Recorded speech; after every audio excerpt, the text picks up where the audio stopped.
खूपच फेमस असणारी गट्टेची भाजी आज मी बनवली, पण ही जरा वेगळ्या पद्धतीची भाजी बनवली।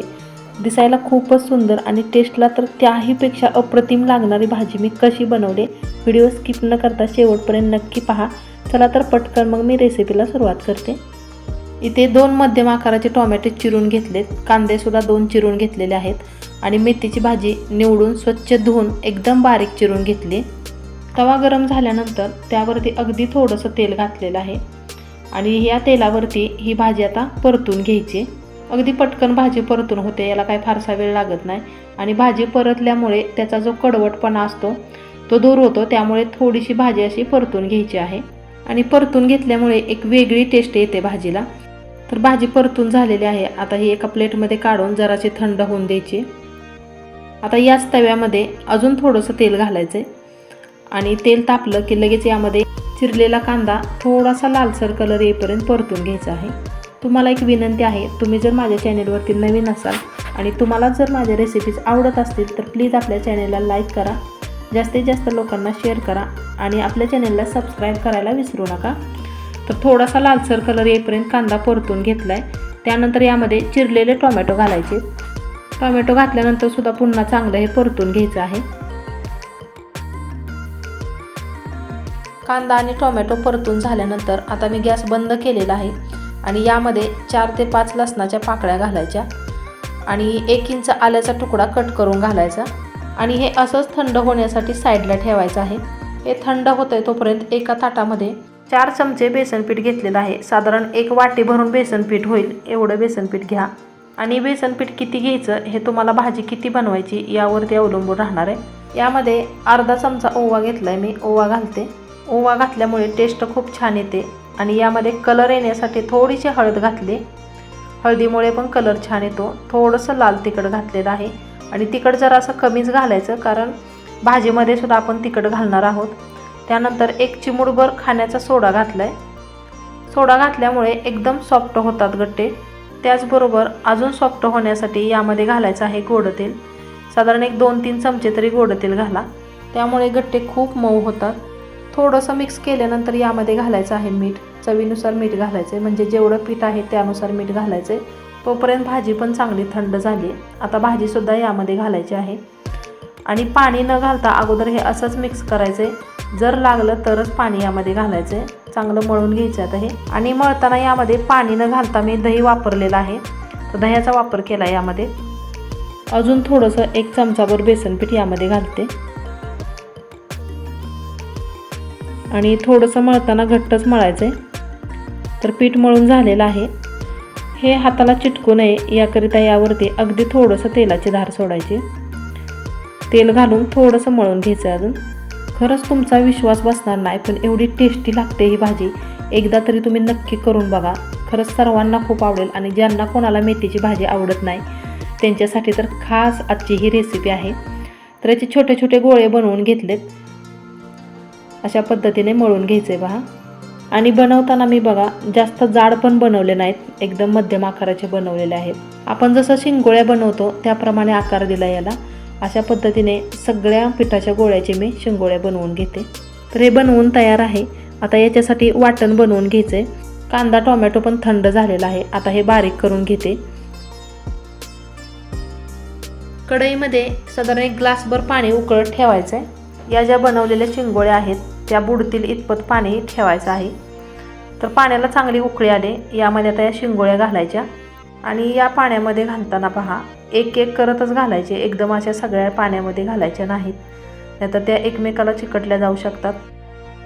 बऱ्याच जणांना प्रश्न पडला असेल की ह्या उकळत्या पाण्यामध्ये ठेवायच्या किती वेळ।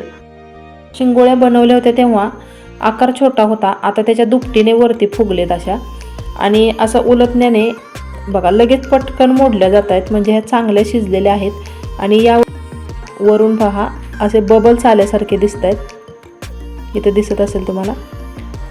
तर ह्या एकदम परफेक्ट शिजलेत, पटकन शिजतात, काय फारसा वेळ पण लागत नाही। आता गॅस मी बंद करते आणि हे काढून घ्यायचं एका प्लेटमध्ये।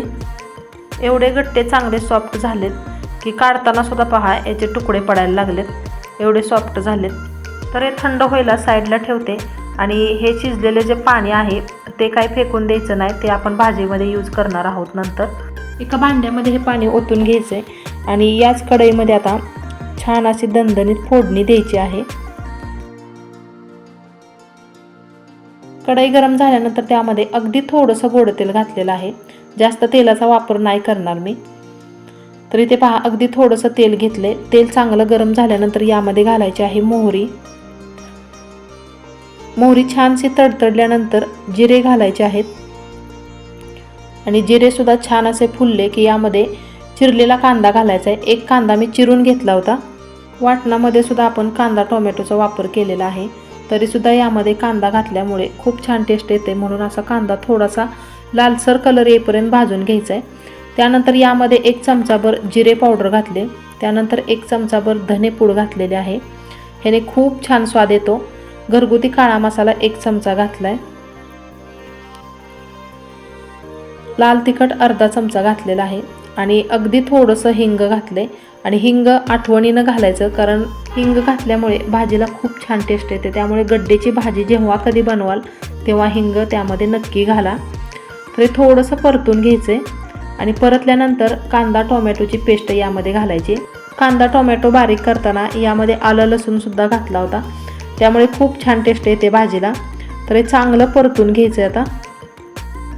ग्रेव्हीला बघा साईडने असं तेल सुटायला लागले, तेल सुटेपर्यंत ही ग्रेव्ही चांगली परतून घ्यायची आणि यामध्ये घातलेले जे मसाले आहेत खरंच खूप छान याचा सुगंध यायला लागलाय। याची टेस्ट आणखीन वाढवण्यासाठी यामध्ये पहा मी 2 चमचे दही घेतलेलं आहे, दही यामध्ये घालायचं। गट्टे बनवताना पण त्यामध्ये दही घातलं होतं आणि आत्ता सुद्धा यामध्ये अगदी थोडंसं दही घातलं, यामुळे खूप टेस्ट येते भाजीला। तुम्हाला जर आवडत असेल तरच दही घाला, नसेल आवडत तर नाही घातलं तरी चालेल। तर चांगलं हे मिक्स करून घेतले पहा। अजून याला तेल सुटायला लागले, अजून थोडंसं 1 मिनिटभर हे चांगलं परतून घ्यायचंय।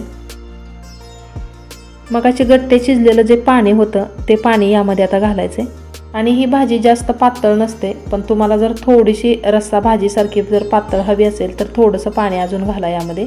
या पाण्याला चांगली उकळी येऊन द्यायची आणि उकळी आल्यानंतर यामध्ये हे गट्टे पहा असे कट करून ठेवलेत, छोटे छोटे आकारामध्ये कट केलेत। तर यामध्ये उकळी आल्यानंतर घालायचे आहेत। गट्टे खाली चिटकू नयेत यासाठी अधूनमधून असं थोडंसं उलटण्याने हलवून घ्यायचे। गॅसची फ्लेम एकदम कमी ठेवायची, मंद आचेवरती थोडा वेळ हे शिजून द्यायचं आहे। आणि यामध्ये आता सगळ्यात शेवटी घालायचं आहे मीठ। पाण्याचं जेवढं प्रमाण आहे त्यानुसारच मीठ घाला, कारण गट्टे बनवताना पण त्यामध्ये मीठ घातलं होतं। तर याला उकळी चांगली आली, यावरती झाकण ठेवायचं आहे आणि एकदम कमी मंद आचेवरती हे 5 मिनिट ठेवायचं आहे। 5 मिनिटामध्ये भाजी तयार होते। 5 मिनिट झाले तर बघा मस्त अशी भाजी आपली तयार आहे। भाजीला बघा कलरसुद्धा खूप छान आला आहे आणि साईडने तेलसुद्धा सुटलेलं आहे।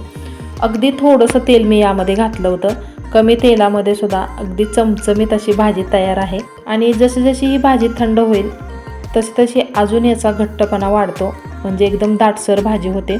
कशी वाटली मग तुम्हाला आजची रेसिपी? आवडली असेल तर लाईक करा आणि एकदा नक्की करून बघा, मला खात्री आहे तुम्हाला सर्वांना खरंच खूप आवडेल। तुम्हाला जर अशाच प्रकारच्या नवीन जुन्या पारंपरिक अगदी सगळ्याच प्रकारच्या रेसिपीज पाहिजे असतील तर गायत्रीज किचन मराठी या आपल्या रेसिपी चॅनेलला नक्की सबस्क्राईब करा। लवकरच भेटूया अशाच नवीन एका छानशा रेसिपीसोबत। तोपर्यंत आनंदी राहा, खुश राहा, मजेत राहा आणि असंच काहीतरी नवीन नवीन बनवून खात राहा। धन्यवाद।